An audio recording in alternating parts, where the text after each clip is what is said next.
Penjelasan tentang program kerja dari tiap kabinet masa demokrasi liberal. 1. Kabinet Nasir. Kabinet Nasir merupakan kabinet yang dipimpin oleh Perdana Menteri Muhammad Nasir yang berisikan dari Partai Masyumi.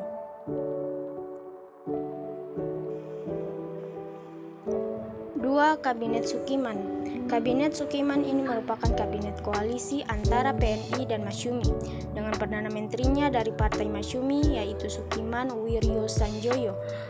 Program kerja dalam kabinet ini memiliki beberapa, yaitu 1. Mempertegas hukum negara agar tercipta keamanan, 2. Upaya meningkatkan kemakmuran rakyat, 3. Upaya persiapan pemilihan umum, 4. Melaksanakan politik luar negeri bebas aktif, dan 5. Upaya memperjuangkan Irian Barat.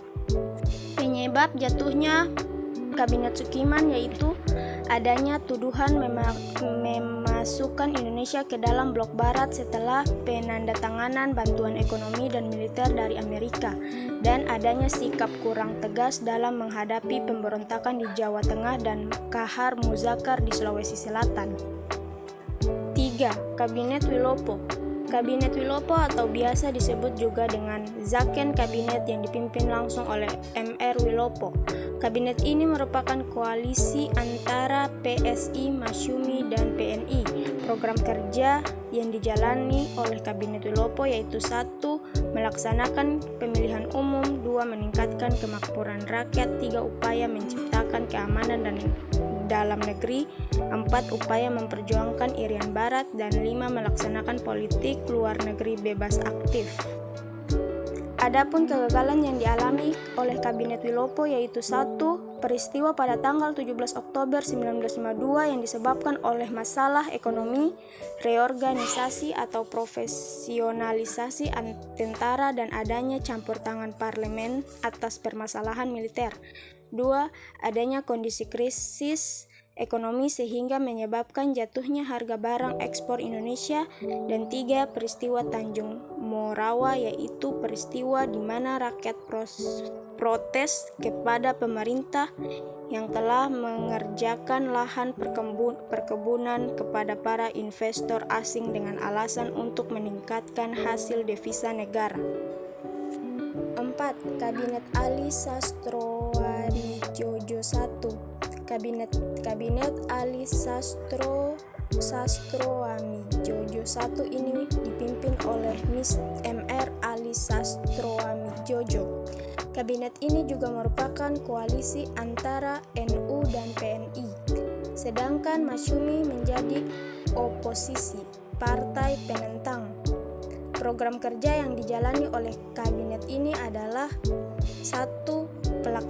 Pelaksana pemilu, 2. Upaya pelaksanaan politik luar negeri bebas aktif dan melakukan peninjauan kembali persetujuan KMB, 3. Usaha pembebasan Irian Barat secepatnya, dan 4. Penyelesaian pertikaian politik. Prestasi yang dapat diraih oleh kabinet ini adalah dapat menyelenggarakan KAA atau Konferensi Asia Afrika. Penyebab jatuhnya Kabinet Ali I adalah adanya perselisihan pendapat tata cara pengangkatan KSAD atau Kepala Staf Angkatan Darat antara pemerintah dengan TNI Angkatan Darat dalam pergantian Jenderal Nasution yang mengundurkan diri dari KSAD. 5. Kabinet Burhanuddin Harahap. Program kerja yang dijalankan oleh Kabinet Burhanuddin Harahap yaitu 1. Mengembalikan wibawa pemerintah, 2. Pengembalian Irian Barat, 3. Melaksanakan pemilihan umum atau pemilu, 4. Upaya menghilangkan faktor yang menimbulkan inflasi, dan 5. Melaksanakan kerjasama antara Asia dan Afrika. Prestasi yang diraih Kabinet Burhanuddin Harahap yaitu dapat menyelenggarakan pemilu bagi bangsa Indonesia, pengisian jabatan KSAD, dan pembubaran Uni Indonesia Belanda. Keberhasilan yaitu 1. Berhasil menyelenggarakan pemilu 1, 2. Berhasil mengembalikan posisi Nasution sebagai KSAD. Dan 3. Membubarkan Uni Indonesia Belanda. Penyebab jatuh. Sedangkan penyebab jatuhnya Kabinet Burhanuddin yaitu keberhasilan program kerja dan jumlah suara partai-partai pada pemilu yang diwakilnya tidak cukup besar. 6. Kabinet Ali Sastroamidjojo II.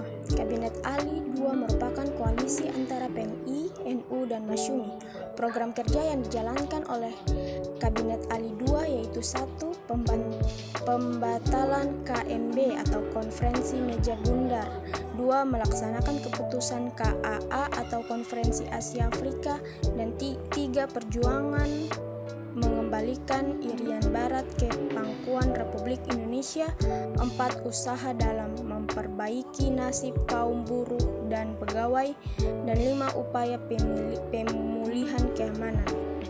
Penyebab jatuhnya Kabinet Ali II yaitu 1. Adanya pemberontakan antara PRRI Permesta. 2. Adanya konflik dalam badan konstituante. 3. Terjadi perpecahan dalam kabinet antara PNI dan Masyumi. 7. Kabinet Juanda. Kabinet Juanda atau biasa disebut dengan Kabinet Karya dan juga disebut sebagai Zaken Kabinet karena jika dilihat dari anggota kabinet, setiap anggota berasal dari para ahli dalam bidangnya masing-masing. Program kerja yang dijalankan oleh Kabinet Juanda adalah 1. Membentuk Dewan Nasional. 2.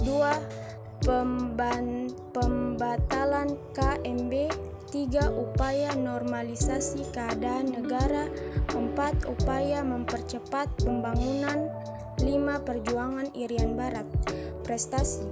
Hasil atau prestasi yang telah didapat oleh Kabinet Juanda yaitu 1. Dapat mengatur kembali batas perairan nasional Indonesia melalui Deklarasi Juanda. 2. Diadakannya musyawarah nasional pembangunan yang bertujuan untuk mengatasi masalah krisis dalam negeri. 3. Terbentuknya Dewan Nasional sebagai badan yang bertujuan untuk menampung dan menyalurkan pertumbuhan kekuatan masyarakat dan diketuai oleh Presiden. Kegagalan. Sedangkan kegagalan Kabinet Juanda ini disebabkan oleh adanya peristiwa percobaan pembunuhan atas diri Presiden Soekarno yang disebut sebagai peristiwa Cikini. Sekian materi dari 7 Kabinet Indonesia yang dapat saya jelaskan.